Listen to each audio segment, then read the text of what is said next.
Jadi malam ini Bapak Ibu ya, kita akan mencoba menghantarkan kaji ini ya dengan sebaik-baiknya ya. Bagaimana Bapak Ibu ya sholatnya itu betul-betul sholat yang khusyuk di dalam Al-Quran itu. Jadi untuk pembuktiannya kita hantarkan ke dalam sholat walaupun isinya sudah bisa dinikmati. Tapi tergantung Bapak Ibu, bisa Bapak Ibu mengunyah-ngunyah itu. Nah, ya, jadi malam ini usah antarkan itu.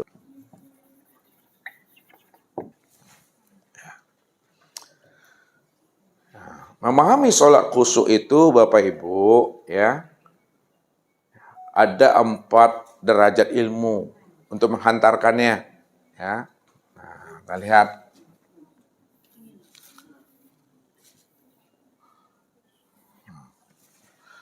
Khusyuk di dalam derajat ilmu syariat fikih.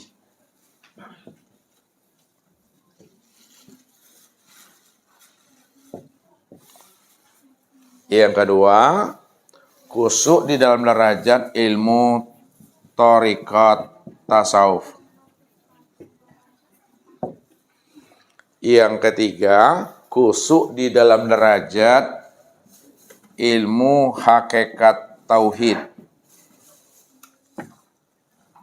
Yang keempat, khusyuk di dalam derajat ilmu ma'rifat hikmah.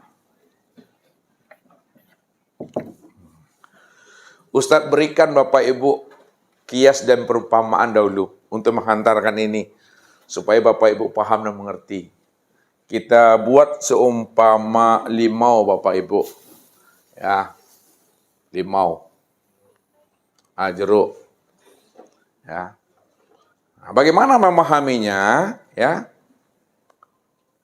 bahwa di dalam kulit itu ada isi.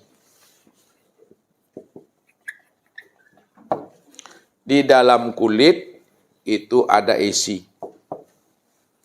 Di dalam isi ada rasa.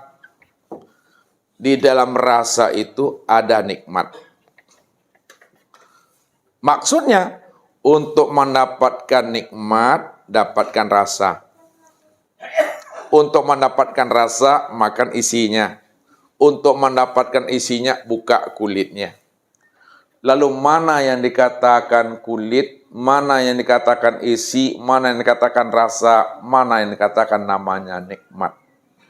Nah, di dalam sholat ini, yang dikatakan kulit itu inilah syariat fikih.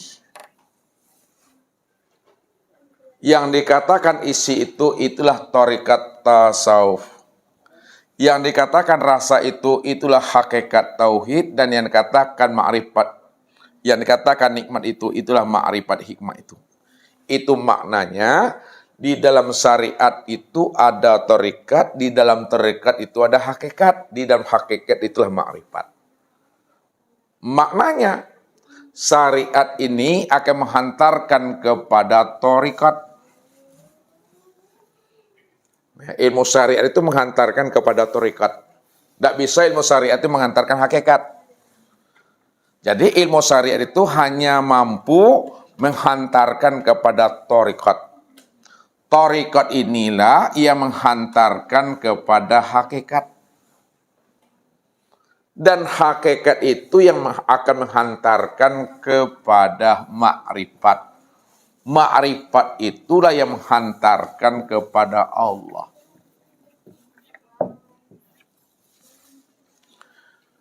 Itu jalannya.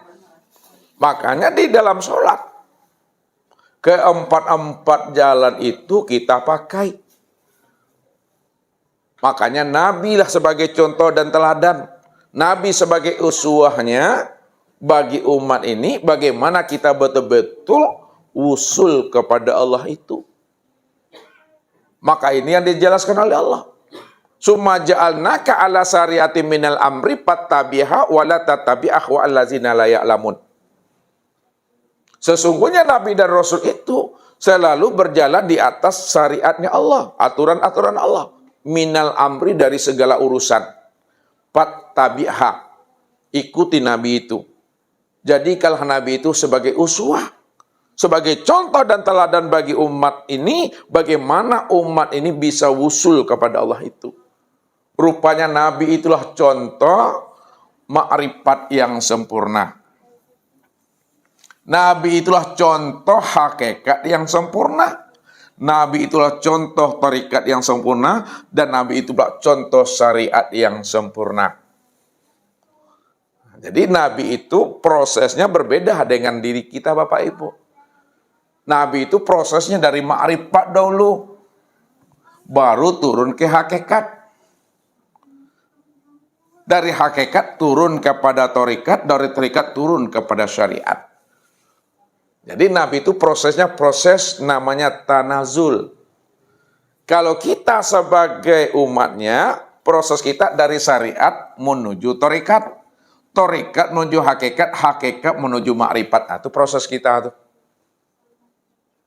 Nah, dalam mendirikan ibadah sholat yang khusyuk itu, dirikanlah sholat itu di dalam 4 derajat ilmu ini. Ya. Nah, derajat ilmu syariat fikih, tarikat tasawuf, hakikat tauhid, dan ilmu ma'rifat hikmah. Supaya sholat kita itu betul-betul khusyuk. Nah, lihat apa makna khusyuk? Nah, di dalam Al-Quran. Di dalam Al-Quran dijelaskan Allah, wujuhi yawma idzin khasyi'ah. Bahwa wajah mereka nanti di akhirat itu tertunduk. Itu maknanya bahwa khusyuk itu artinya maknanya tertunduk, patuh, tenang, menikmati. Itu makna khusyuk. Disitulah ulama mengatakan al-khusyuk itu al-khudu wat tawadu. Khusyuk itu di mana kamu itu betul-betul tertunduk, betul-betul patuh dan tenang. Itu makna khusyuk. Lalu bagaimana memahaminya di dalam sholat? Nah, lihat. Bagaimana khusyuk di dalam ilmu syariat fikih? Bagaimana khusyuk di dalam ilmu tarikat tasawuf? Bagaimana pula khusyuk di dalam ilmu hakikat tauhid? Bagaimana pula khusyuk dalam ilmu ma'rifat hikmah? Yang pertama Bapak Ibu, khusyuk sholat di dalam ilmu syariat fikih yang terlihat pada diri Bapak Ibu itu adalah tubuh.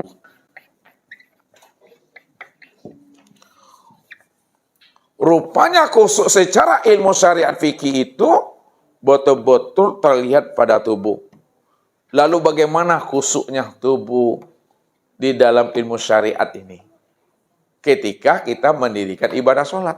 Nah, khusyuknya batang tubuh ini yang diajarkan oleh Nabi, shollu kama ra'aitumuni usolli. Shollu kama ra'aitumuni usolli. Sholatlah kamu sebagaimana kamu melihat akan diriku sholat. Rupanya Nabi mengajari khusyuk batang tubuh itu kepada umat dengan cara contohlah Nabi itu di dalam mendirikan ibadah sholat.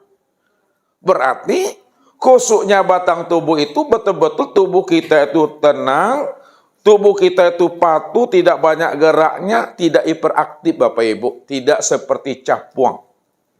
Capuang dah tahu nak? Sepatuang. Nah, itu. Tidak banyak goyangnya, tidak banyak gerak-geraknya. Karena ini yang diajarkan oleh Rasul kepada seorang sahabat namanya Rafi Az-Zuraki. Nah, jadi Rafi Az-Zuraki itu Bapak Ibu sholatnya itu hiperaktif. Sholatnya hiperaktif itu banyak geraknya. Tak ada tuh makninanya Bapak Ibu. Setelah beliau ini selesai sholat, lalu beliau menghampiri Rasulullah. Apa kata beliau kepada Rasulullah? Assalamualaikum ya Rasulullah. Lalu dijawablah oleh Rasulullah SAW beliau. Ketika itulah Rasulullah memberikan penilaian terhadap sholat yang didirikan oleh Rafi Az-Zuraki ini. Apa kata Rasul? Wahai Rafi, irji fasolli fa innaka lam tusolli. Wahai Rafi, ulangi lagi solatmu karena kamu sebenarnya belum solat. Karena Nabi yang menyuruh, dia bersifat sami'na wa ta'na. Dirikan solat lagi. Habis solat, beliau hampiri Rasulullah. Lalu dia memberi salam kepada Nabi. Lalu apa kata Nabi? Irji' fasolli fa innaka lam tusolli. Wahai Rafi, ulangi lagi solatmu karena kamu belum solat. Peristiwa ini terjadi pada diri beliau sampai 3 kali, Bapak Ibu.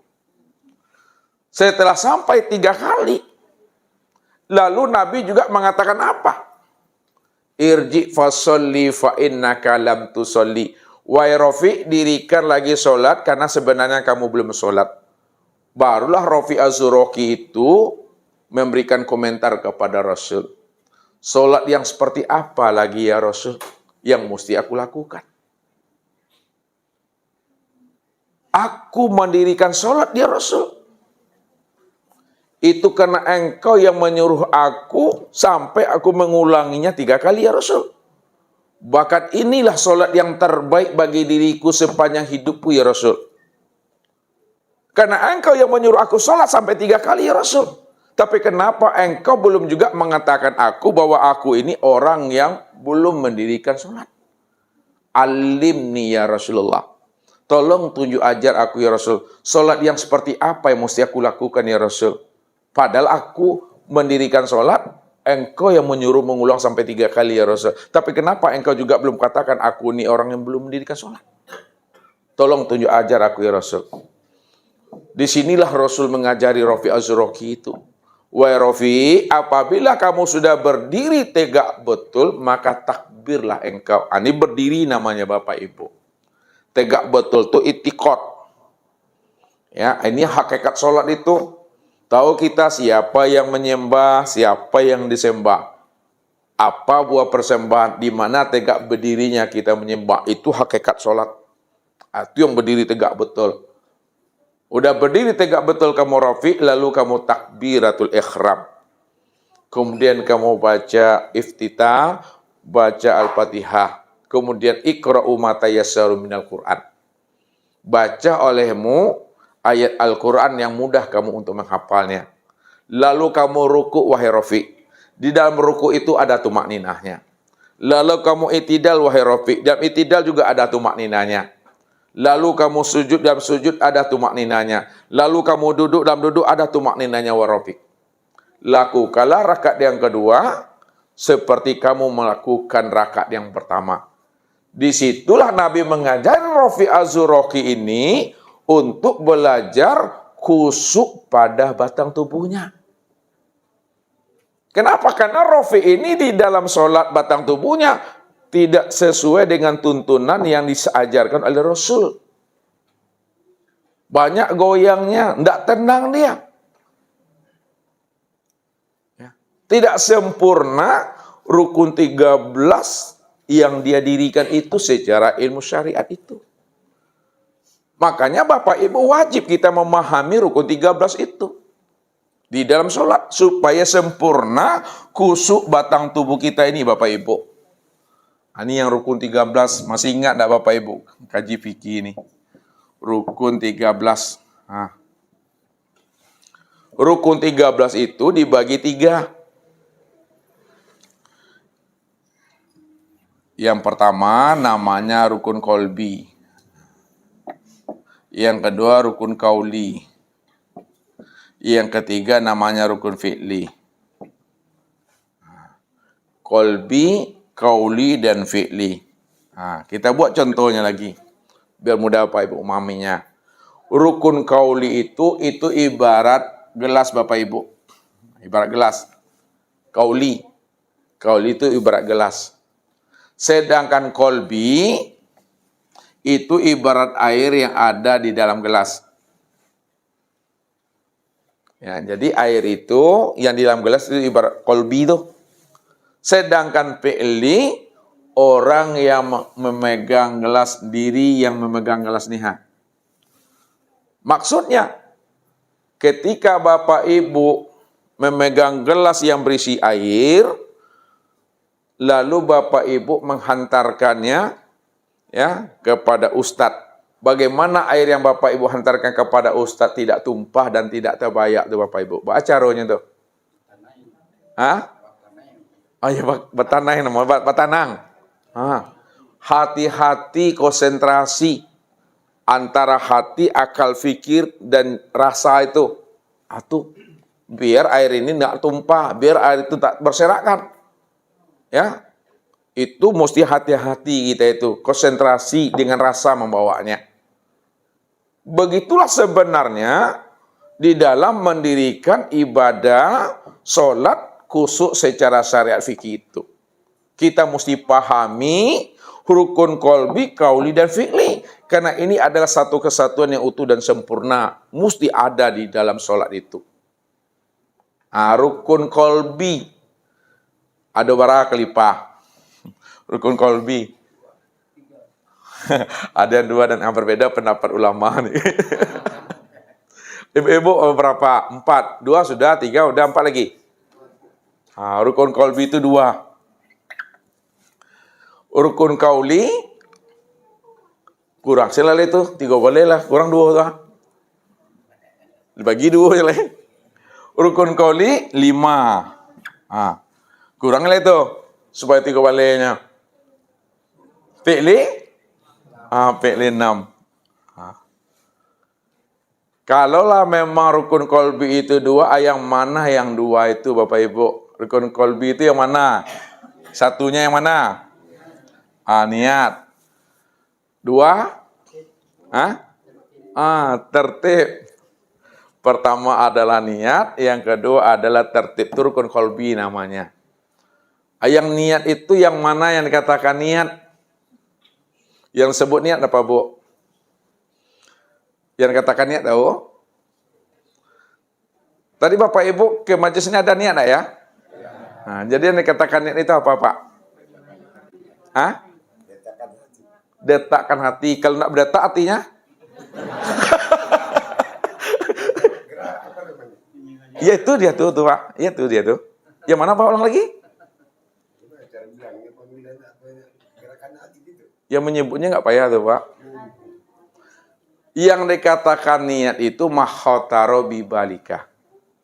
Apa yang terlintas, apa yang terbetik di dalam hati itu adalah dan niat. Itu maknanya. Kalaulah niat itu makhotaro bibalika, apa yang terbetik dan terlintas dalam hatimu itu adalah niat, maka sesungguhnya niat itu la sautun wala harfun. Tidak ada namanya suara dan tidak ada namanya huruf di situ. Kalau dia berhuruf dan bersuara, itu bukan niat namanya. Tapi namanya apa Ibu-Ibu? Itu yang dikatakan lafaz niat itu. Jadi, contohnya, usolli fardol maghribi salasa raka'atin ma'muman mustaqbilal qiblati adaan lillahi ta'ala. Itu apa namanya Abdul? Niat atau lafaz niat? Lafaz niat. Yang niat itu yang tidak bersuara. Contohnya gimana? Ya bagaimana contohnya kalau tidak bersuara? Contohnya mesti ada contohnya. Lihat contohnya sama Ustaz. Yang tidak ada huruf dan tidak ada suara itu yang niat. Tahukah Bapak Ibu apa yang akan Ustaz lakukan 1 menit ke depan? Itu yang niat itu dah. Tidak ada huruf, tidak ada suaranya, tapi lintas di sini dia. Ya, itu makna niat. Jadi niat itu letaknya betul-betul pada kolbu, pada hati. Kalaulah niat itu betul-betul di dalam hati, apa yang ada di dalam hati? Dan mana yang dikatakan hati?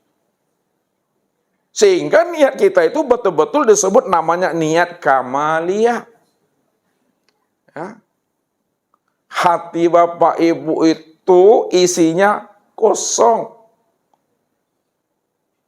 Tiada. Kalaulah hati Bapak Ibu itu kosong dan tiada, siapa yang kosong dan tiada itu sebenarnya? Yang bisa disebut, yang nggak bisa diutarakan. Itulah Allah itu. Itulah yang dikatakan qalbul mu'min baitullah. Hatinya Bapak Ibu itu tiang rumah Allah tuh. Makanya dikatakan Allah, "Falyabudu rabbahazal bait." Apa artinya tuh? "Falyabudu rabbahazal bait." Sembahlah olehmu pemilik rumah ini. Makanya ada Baitullah di luar diri dan ada Baitullah pada diri. Baitullah yang di luar diri itu letaknya di mana? Makkah. Baitullah di dalam diri itu letaknya pada hati. Lalu mana yang dikatakan hati itu? Mana yang dikatakan hati itu, Pak Son Ratu? Yang dikatakan hati. Nah, ini kita urai di sini. Nah, sinilah.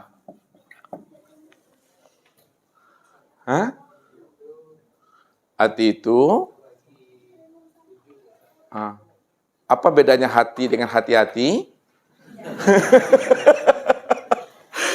Lihat, hati itu, lihat hati itu, hati dan koa, itu, yang dikatakan hati itu adalah sudur.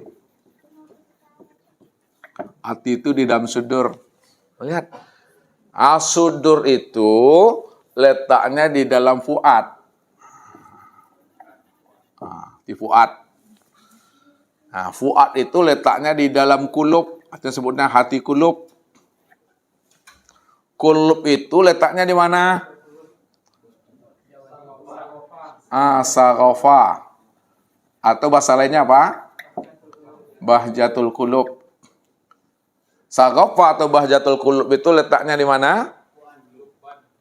Di dalam lubban.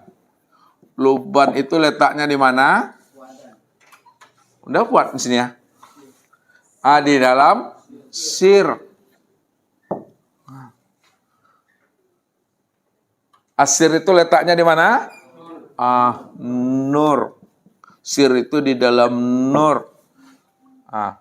Siapa dalam nur? Aku, Tuhan. Wa ana fi siri, ana fi nuri. Aku di dalam rahasiaku, aku di dalam nur aku. Kesimpulannya, hati itu letaknya di dalam rahasia hakikat diri Bapak Ibu. Itu bahasa kiasnya. Mana yang dikatakan hati itu letaknya di dalam rahasia hakikat diri Bapak Ibu? Mana yang dikatakan rahasia hakikat diri Bapak Ibu yang mana? Adalah sirni rahasia. Adalah nur.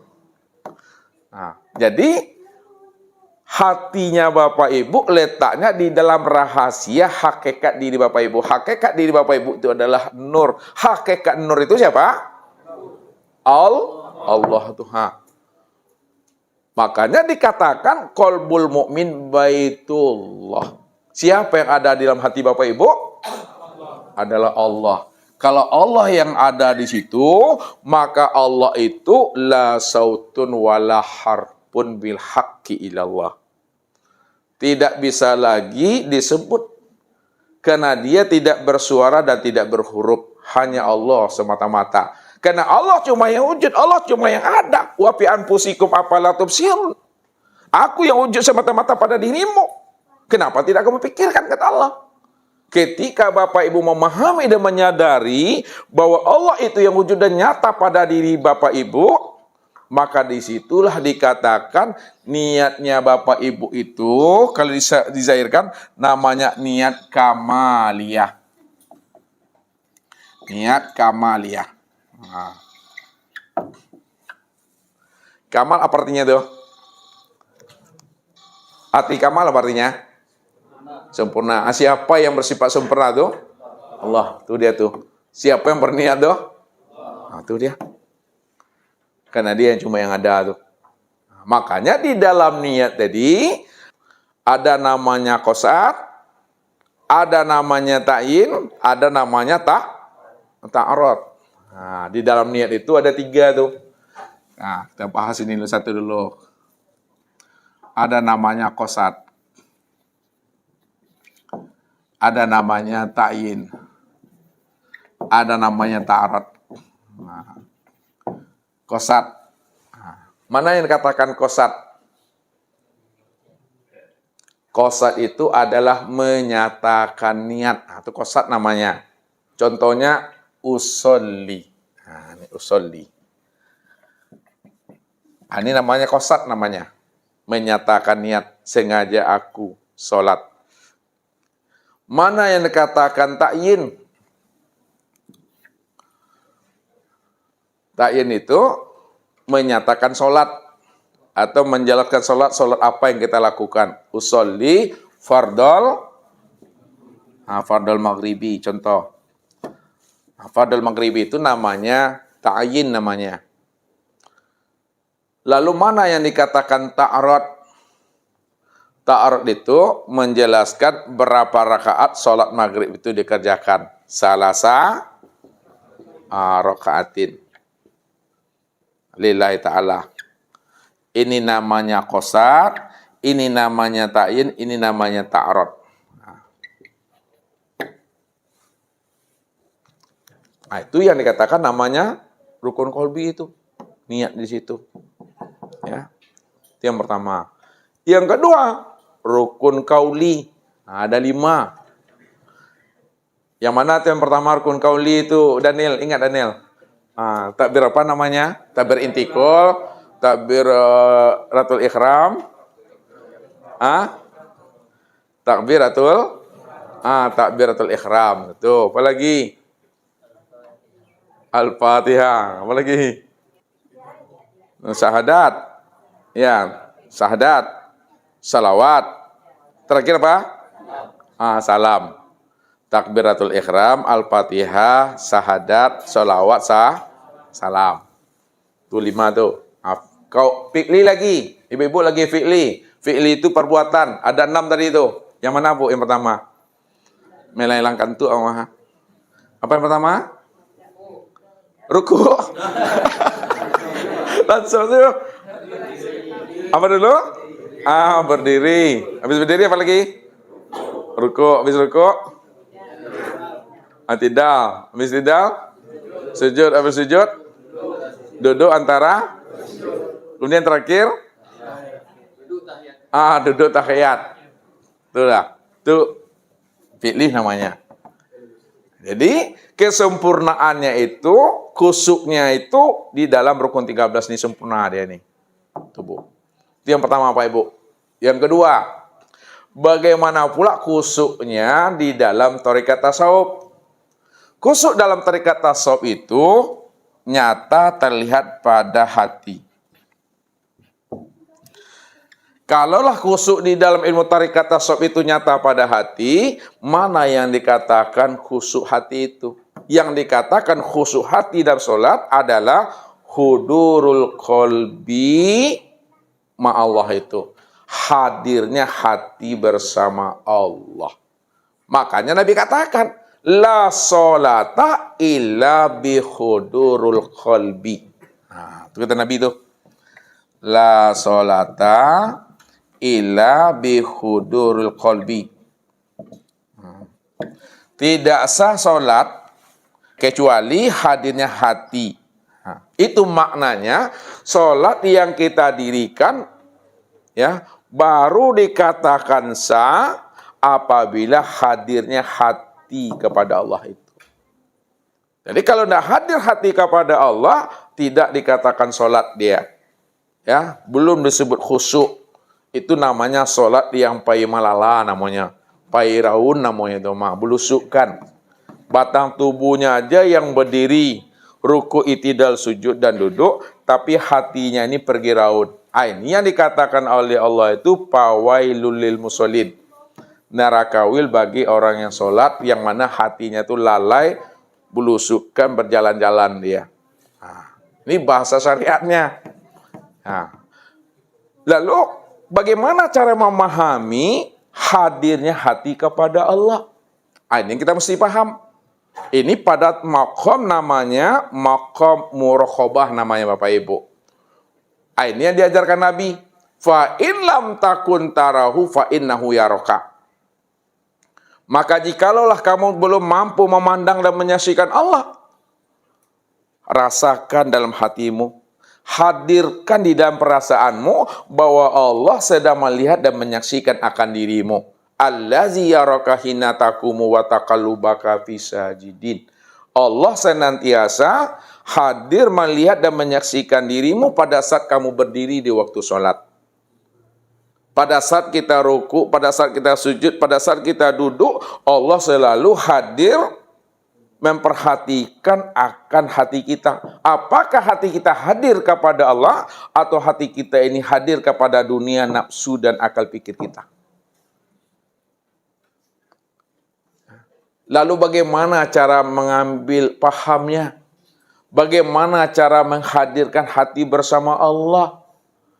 Walaupun pada maqam thariqat, Bapak Ibu belum mampu melihat dan menyaksikan, tapi bisa merasakan hadirnya Allah itu berserta diri kita ini. Mengambilnya itu dengan rasa. Nah, rasa atau rasu namanya Bapak Ibu. Rasa atau rasu. Rasa atau rasu itu singkatan Rasul Allah. Nah, singkatannya Rasul Allah.